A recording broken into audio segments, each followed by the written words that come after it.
Indiana Jones Adventure is one of the world's best dark rides.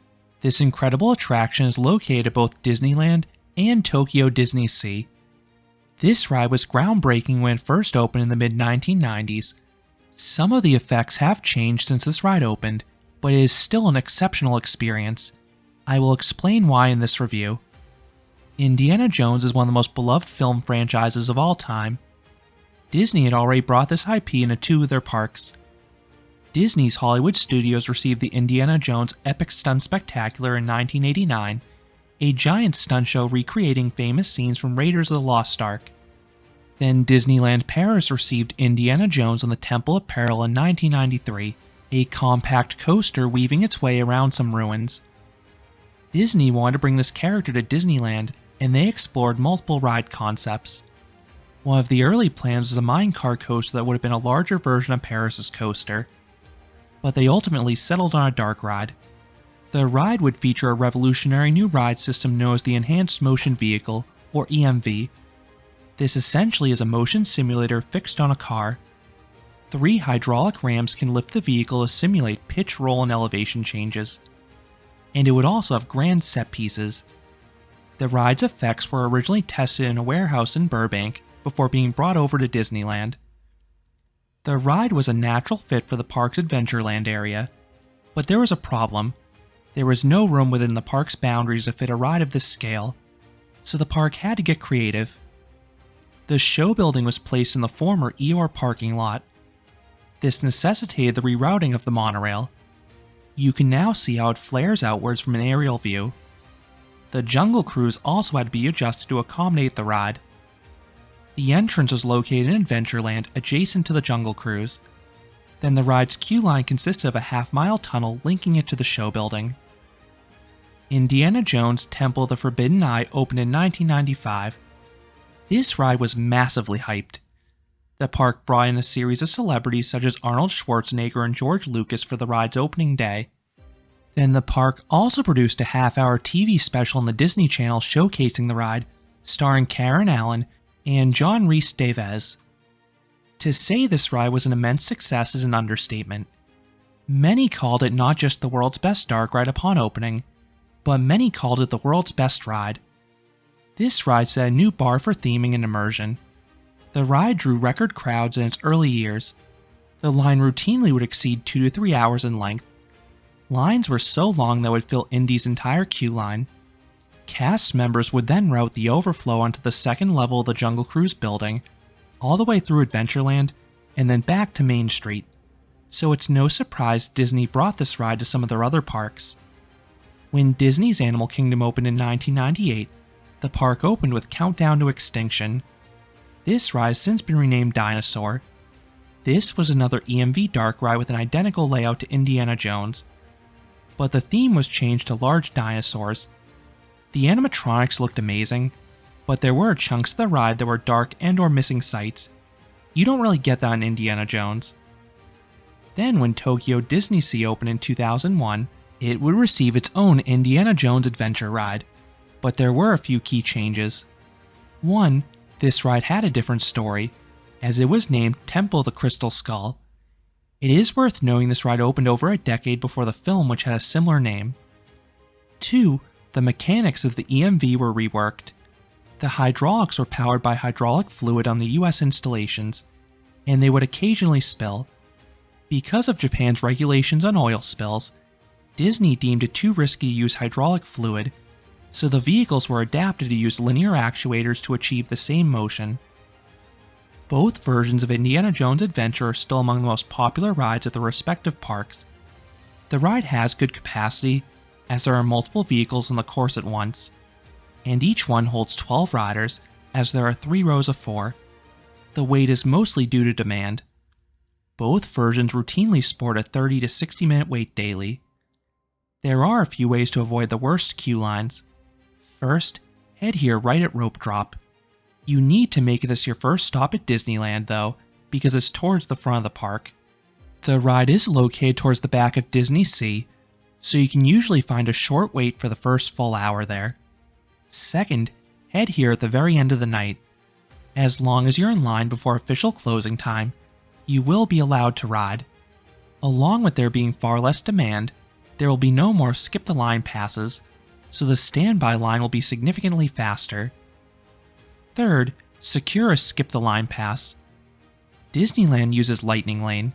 For roughly $30 per day, you can skip the line of each eligible ride at the resort once per day. You book a 1-hour time slot on the app. When you return, you shouldn't have to wait more than 15 minutes. Tokyo Disney Sea uses a mix of Premier Access and Priority Pass. Premier Access is a paid system costing 1,500 to 2,500 yen per ride, which equates to 10 to 17 US dollars. Priority Pass is a free reservation system. As of this recording, Indiana Jones is part of the Priority Pass system. This is the most popular ride in Priority Pass, so book a time slot early. They will run out. Fourth, use the single rider line. This is currently offered on Tokyo Disney Sea's version. It has been offered on Disneyland's in past years, but it's no longer offered. No official reason was given, but it was a logistical challenge. Riders would be given a card denoting they were a single rider. They would then enter this attraction through the exit. Staff members would then need to hold the standby line at select points to let the single riders pass through. Eventually, they would be admitted into the final part of the standby queue. You were supposed to let a staff member know you were a single rider. You would then take an elevator up and another elevator down to the load platform. But groups realized they could hide their card and continue on to the standby line, allowing them to cheat the system and ride together with a reduced wait. 2 additional queuing notes about the Disneyland version. 1. This version is notoriously unreliable. It often has a few breakdowns per day. Most of them are just 15 to 20 minutes in duration, but some can take longer. If one of those aforementioned hydraulic fluid spills happen, it can take a few hours to clean up. If you see the lights come on during the indoor part of the queue line, that is a sign that Indiana Jones has broken down. Keep in mind, Indiana Jones was a prototype. The later EMV rides are much less prone to breakdowns. 2. The queue line was significantly restructured to accommodate skip the line passes. This ride was originally built before Fast Pass was a thing. In the ride's early years, guests would pack the entirety of the tunnel. Now, the merge point occurs just before the start of the indoor queue. Cast members let roughly 15 minutes worth of people into the queue line at a time, so always eyeball this ride's wait. If you see the standby line in the ramp towards the temple, you will have a pretty short wait. Tokyo's Indiana Jones was built with Fast Pass in mind, so there is a separate lane to the boarding platform. This allows the indoor queue line to be used as intended. Compare that to Disneyland's, where a majority of the standby queue is now held in these outdoor switchbacks. They are shaded at least, and you pass a few props from the films, most notably a giant troop transport truck from Raiders of the Lost Ark. There's way more to see in that indoor queue line though, but now you walk through much of it at a brisk pace. After passing through a gorgeous temple facade, you have a lengthy walk with some incredible rock work. At first, it's regular stone, but there are these hieroglyphics on the wall. Originally, AT&T sponsored the ride, and they gave guests decoder cards to decipher the writing on the walls. These are no longer offered, but you can find them online. You can stop to translate, but other guests will keep on walking past you. Then you pass through a cave with some more elaborate rock work. The ride also opened with some interactive elements. In one room, there were a series of spikes in the ceiling. If you wiggled this flimsy-looking pole, the spikes would lower. By the time I experienced this ride, the spikes no longer lowered, but you could still trigger the audio effect in past years. However, this pole currently has been removed from the queue. The next room had a series of stone blocks on the floor that would cause the ceiling to lower when guests stepped on them, but this was removed. I've heard rumors this one was deemed a trip hazard because the blocks had slightly different heights. Later, you will see a rope going into a well. This rope is supporting another archaeologist. If you pull on it, you hear the other archaeologist fall. This effect still works. It just takes a little bit to reset if someone has triggered it right before you reach it. The end of the queue used to offer the ride's story through some news videos called Eye on the Globe. These were awesome. In between, Sala would come on to give you the safety information and boarding protocols. But in recent years, the Eye on the Globe segments have unfortunately been removed. It now just plays the safety spiel on loop. For those who may never hear the full backstory again, Indiana Jones has discovered the Temple of the Forbidden Eye.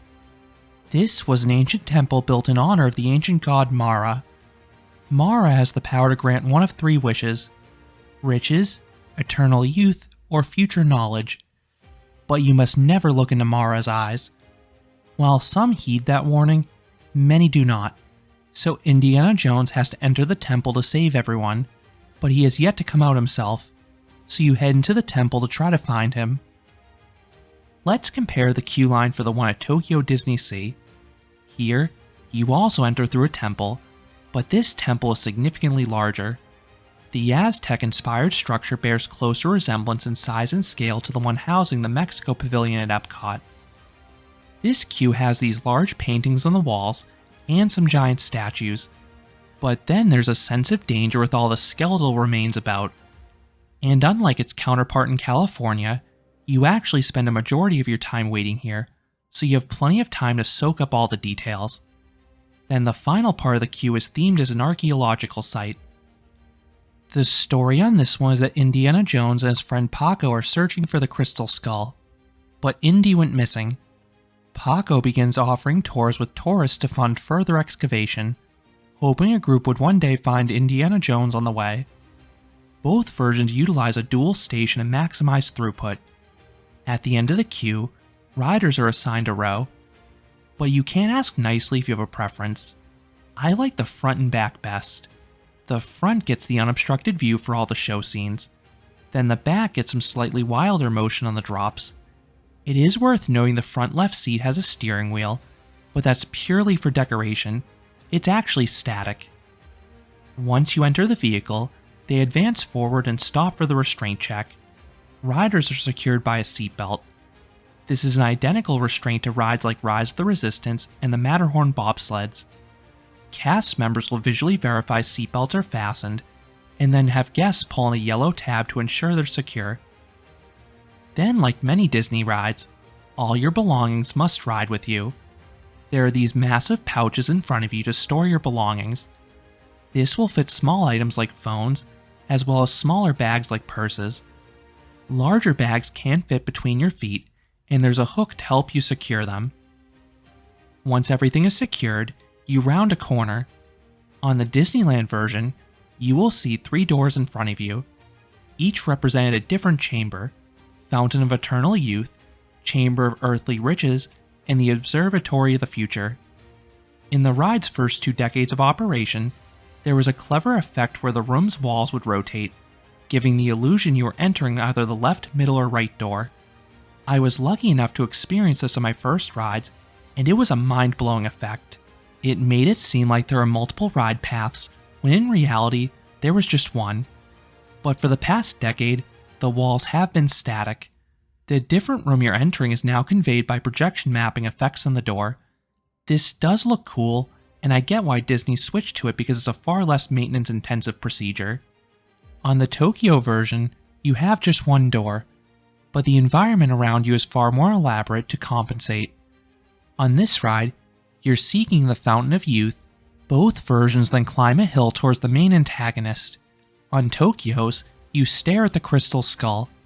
It glows and eventually emits lasers from the eyes. California's heads towards Mara. Riders are told not to look into his eyes, but of course, everyone looks directly there. I think this looks significantly cooler. For one, Mara is much taller. 2, you have different projection mapping effects over Mara's face depending on the chamber of which you entered. Both versions then turn left, and the music intensifies. This ride has snippets of the amazing John Williams soundtrack played throughout. The vehicles bounce up and down as lightning flashes on the walls beside you. Originally, this room was filled with fog to make it seem like your vehicle was floating, but this effect has been disabled. Off to the right, you have the Gates of Doom. These are large. An Indiana Jones animatronic is trying to push them closed. Originally, the Disneyland version emitted glowing fog, and Indy would actually close the doors. But this effect was simplified to a video screen behind the door. I thought the old effect looked a bit better, but the newer version still looks nice. This is similar to what is used in Tokyo. You then turn towards the main room. The reveal is a real wow moment. Both versions feature a supersized version of the antagonist in the distance. These stand 4 to 5 stories in height. They then fire laser blasts from their eyes, triggering flames and explosions where they hit. Then there's a rickety rope bridge dangling above an ominous pit. On Tokyo's, this pit is a greenish-blue hue. On California's, this is above the fiery red pit of doom. This looks particularly intense after a recent refurbishment. Each version then had a special effect with the ceiling. Disneyland originally had a falling rubble effect. Dry ice would be dropped from the ceiling, but this machine commonly jammed and it broke shortly after the ride opened. From what I've heard, we are more likely to see Expedition Everest Yeti move again before this effect is restored, aka this probably is never working again. Tokyo's has a tornado extending to the ceiling. This looks really cool. It is similar to what you saw in the old Twisters show at Universal Florida. You then turn left and fly around a quick right-hand turn. This offers some surprise laterals from the speed gain and the vehicle tilt. And I love the visuals in this room as well. You pass a series of skeletons, a few of which extend towards you on both versions. You then head into a dark room. Your car's headlights illuminate to reveal a series of bugs on the wall. It is a simple effect, but the musical score perfectly sells the creepy crawly moment. Next, you head across that treacherous bridge. The vehicle nearly stalls out halfway. You get a 360-degree view of all the physical sets around you. Then the vehicle wildly jerks you forwards. The vehicle then zips around a turn in a snake-themed room. As with the skeleton room, the acceleration and tilt produces some great laterals. Then there's a snake animatronic at the end on the right. On both versions, it lunges towards the vehicle. You then drop into the giant Mara or crystal skull. No airtime, but the vehicle bucks you forwards. The theming in this room is really dark, as you see hundreds of skeletons all around you. It reminds me of the catacombs in Paris if you've ever been there. You then abruptly drop downwards adjacent to the pit. This is one of the more thrilling motions in the ride. Then the vehicle continues into a pitch-black cave. The vehicle slows down briefly as the music chillingly lowers. All of a sudden, you jerk forwards as the music intensifies. On Disneyland's version, you used to pass a falling rat effect. There was a projection screen where a log would have these rats falling down, but it never looked particularly convincing and was always distorted. After a recent refurbishment, this effect was changed for the better. Screens with lightning blasts were added. The first one just shows the electricity. The second one is a video of the tunnel collapsing from the lightning hitting it. These are quick, but they flow well with the ride. But it pales in comparison to the effect at Tokyo's. On this version, a statue blows a fireball right at you. And this is a physical effect no less. This is accomplished with a smoke ring illuminated by an orange ring. It looks fantastic, and it's a legit jump scare. Both versions then pass a room full of human remains. Calling back to the first film, they fire blow darts at the vehicle. The vehicle then jerks and bounces as it progresses forwards, and riders are hit with compressed air blasts to sell the danger. It's a really nice sequence. Then you round a corner for the grand finale, the Boulder Room. You see Indiana Jones hanging from a rope on the ceiling.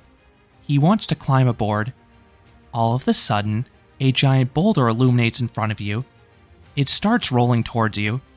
Meanwhile, the walls move in the opposite direction to give the illusion your vehicle's backing up. The walls move instead of the vehicles because the vehicles themselves cannot actually back up without triggering a fault. It is how the blocking for this ride was programmed. Then the vehicle suddenly lunges forwards, going down a drop, narrowly avoiding the boulder. This is an exciting near miss, and the jerking of the vehicle makes the 1 to 2 story plunge feel way more thrilling than it should be. There is one scenario where this moment can be spoiled. If there's a backup of vehicles in front of you, the ride can cascade. When this happens, you will slowly move through the final few scenes, which ruins the timing of the blow darts in Boulder. This can often trigger a breakdown in the California version specifically. Fortunately, this isn't too common, but I have had it happen once. You then round a corner and see a tired Indiana Jones giving a one-line quip. You then return to the station, ending the nearly 4-minute long experience, and what an experience it is. The final thing I want to touch on is this ride's motion. Indiana Jones is a turbulent ride in a good way. The vehicles bob and jerk to simulate an off-road adventure. This motion adds a genuine thrill element you don't typically get in most dark rides. It adds an extra element of re-rideability. But would you believe this motion used to be even wilder? Both Disneyland's version and Countdown to Extinction used to throw you around more, but this was toned down a few years after the rides opened.